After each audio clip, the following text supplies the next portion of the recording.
नमस्कार, प्रगतीज किचनमध्ये तुम्हा सर्वांचे खूप खूप खूप मनापासून स्वागत आहे। आज आपण साबुदाणा बटाटा चकली कशी बनवायची ते पाहणार आहोत। वर्षभर टिकणारी अगदी खुसखुशीत होण्यासाठी एक खास अशी ट्रिक सांगणार आहे। रेसिपी पूर्ण पहा आणि रेसिपी आवडल्यास लाईक करायला विसरू नका। सोबतच चॅनलला सबस्क्राईबसुद्धा करा आणि साईडला दिलेल्या बेल आयकॉनवर क्लिक करून ऑलला सिलेक्ट करा, म्हणजे येणाऱ्या नवनवीन रेसिपी तुम्हाला सर्वात अगोदर पाहता येतील। इथे तुम्ही चकली पाहू शकता, दुप्पट तिप्पट फुललेली आहे आणि खूप खुसखुशीतसुद्धा झालेली आहे। रेसिपी खूप सोपी आहे। चला तर मग पटकन रेसिपीला सुरुवात करूयात। इथे मी 1 किलो साबुदाणा घेतलेला आहे। साबुदाणा एका भांड्याने मोजून घ्यायचा। इथे मी 1 पातेला साबुदाणा घेतलेला आहे। हा वजनाने 1 किलो आहे। साबुदाणा 2 ते 3 वेळा छान असा धुवून घेऊयात।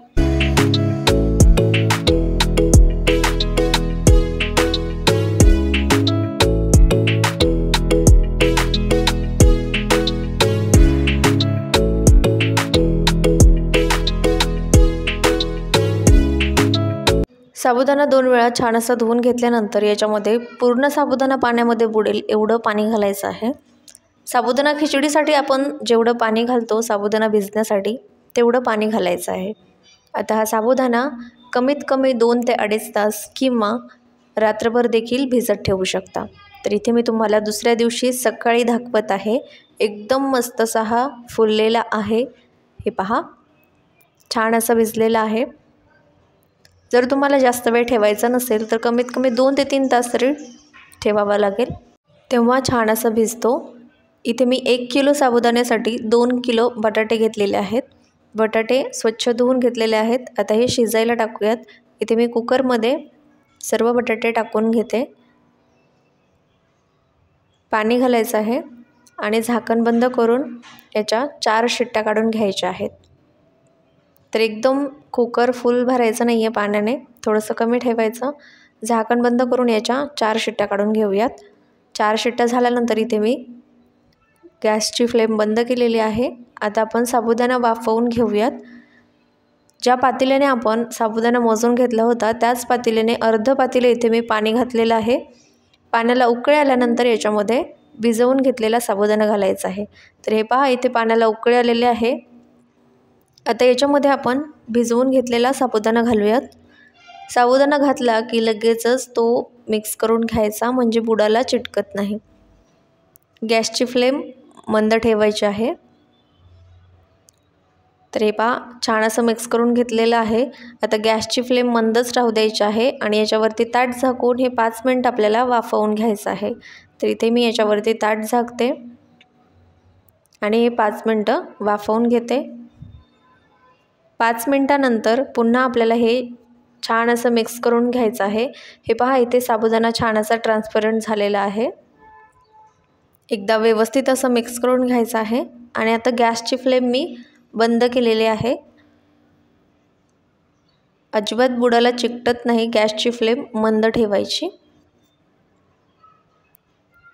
तर आता आपण याच्यावरती ताट झाकून हे थंड होण्यासाठी ठेवूयात। तोपर्यंत इकडे बटाटे शिजलेले आहेत, कुकर थंड झालेला आहे। झाकण उघडूयात आणि याच्यातलं जे गरम पाणी आहे ते बाजूला काढून हे थंड पाण्यामध्ये टाकून घ्यायचे आहेत। साबुदाणा वाफवून घेतल्यामुळे चकल्या एकदम खुसखुशीत अशा होतात। ही खास ट्रिक आहे, नक्की ट्राय करून पहा। एकदम परफेक्ट तुमचीसुद्धा रेसिपी बनेल आणि चकल्या एकदम दुप्पट तिप्पट फुलतात साबुदाणा वाफवून घेतल्यामुळे। बटाटे थंड पाण्यामध्ये काढून घेतल्यानंतर हे थोडेसे थंड झालेले आहेत। आता याची साल काढून घेऊयात। इथे मी सर्व बटाट्यांची साल काढून घेते। आता हे बटाटे मी खिसून घेणार आहे, जेणेकरून हे सूर्यामधून व्यवस्थित असे खाली येतील, चकल्या बनवताना मोडणार नाहीत। जर तुम्हाला खिसायचे नसतील तर पुरण वाटण्याची जी चाळणी असते त्यामध्ये देखील तुम्ही हे बटाटे बारीक करून घेऊ शकता। तर इथे मी खिसूनच घेत आहे, पटकन होतात खिसणीच्या छोट्या भागाकडून। अशा प्रकारे आपण हे सर्व बटाटे खिसून घेणार आहोत। तुम्हाला जसं सोपं वाटेल तशा प्रकारे तुम्ही हे बटाटे अशा प्रकारे बारीक करून घ्यायचे आहेत। पुरण वाटण्याच्या चाळणीने केले तरी चालतील आणि असे खिसून घेतले तरी चालतील। इथे मी सर्व बटाटे खिसून घेतलेले आहेत। इकडे साबुदाणा देखील थोडासा थंड झालेला आहे, पूर्णपणे थंड झालेला नाही, थोडासा गरम आहे। आता लगेच आपल्याला हा खिसून घेतलेला बटाटा साबुदाण्यामध्ये घालायचा आहे। 1 किलो साबुदाण्यासाठी 2 किलो बटाटे हे अगदी योग्य प्रमाण आहे। एकदम परफेक्ट अशा चकल्या तयार होतात। आता याच्यामध्ये चवीनुसार मीठ घालायचं आहे। इथे मी 2 चमचे आणि वरतून थोडंसं मीठ घातलेलं आहे। 1 चमचाभर मिरची पावडर घातलेली आहे। आता हे छान असं मिक्स करून घ्यायचं आहे। उलथण्याने, फोर्कच्या साहाय्याने किंवा हाताने देखील हे छान असं मिक्स करून घेऊ शकता। इथे मी फोर्कने हे व्यवस्थित असं मिक्स करून घेत आहे।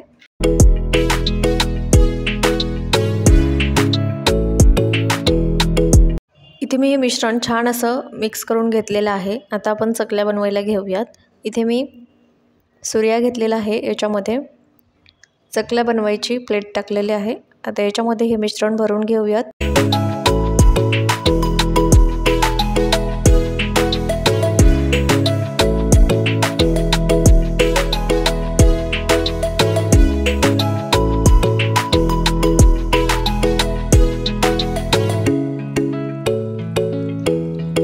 तर अशा प्रकारे आपल्याला चकल्या बनवून घ्यायच्या आहेत। अगदी हळूवार, अजिबात तुटत नाही आहे मध्ये, एकदम गोल गरगरीत अशी चकली तयार होत आहे।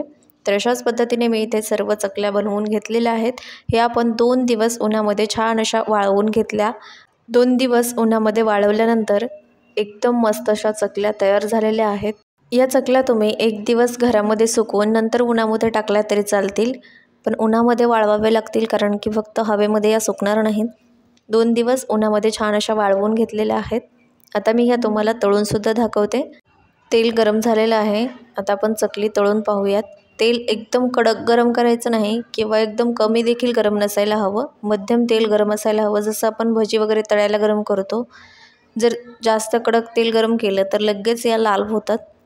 कमी गरम असेल तर त्या व्यवस्थित फुगत नाहीत। त्यामुळे तर इथे आपण चकल्या तळून देखील घेतलेल्या आहेत। एकदम मस्त फुगलेल्या आहेत, दुप्पट तिप्पट फुगलेल्या आहेत आणि खुसखुशीत झालेल्या आहेत। ते मी चकली तुम्हाला तोडूनसुद्धा दाखवणार आहे। येणाऱ्या नवनवीन रेसिपी पाहायच्या असतील तर चॅनलला नक्की सबस्क्राईब करा आणि साईडला दिलेल्या बेल आयकॉनवर क्लिक करून ऑलला सिलेक्ट करा। तर इथे मी तुम्हाला चकली तोडूनसुद्धा दाखवते। हे पहा, एकदम खुसखुशीत झालेले आहे। अगदी सहज हाताने सुद्धा कुस्करले जात आहे। लवकरच भेटू एका नवीन रेसिपीसोबत। तोपर्यंत मस्त खा आणि स्वस्त रहा। धन्यवाद।